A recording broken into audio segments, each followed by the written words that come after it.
بسم اللہ الرحمن الرحیم۔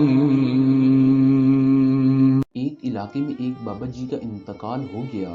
جنازہ تیار ہوا اور جب جنازہ اٹھا کر قبرستان لے جانے لگے تو ایک آدمی آیا اور چارپائی کا ایک پاؤں پکڑ لیا اور بولا کہ مرنے والے نے میرے 30 لاکھ روپے دینے ہیں، پہلے مجھے پیسے دے دو پھر اس کو دفن کرنے دوں گا۔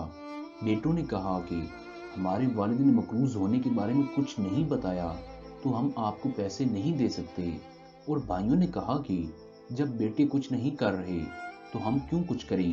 اب سارے بھائی بیٹے کھڑے ہیں اور اس نے چارپائی پکڑی ہوئی ہے۔ جب کافی دیر گزر گئی تو بات گھر کی عورتوں تک بھی پہنچ گئی۔ مرنے والے کی ایک ہی بیٹی تھی۔ جب یہ بات اس نے سنی تو فوراً اپنا سارا زیور اتارا اور اپنی ساری نقد رقم جمع کر کے اس آدمی کے لیے بھجوا دی اور کہا کہ اللہ کے لیے یہ رقم اور زیور بیچ کر اس کی رقم رکھو اور میرے ابو جان کا جنازہ نہ روکو، باقی رقم کا جلد بندوبست کر دوں گی، میں مرنے سے پہلے سارا قرض ادا کر دوں گی۔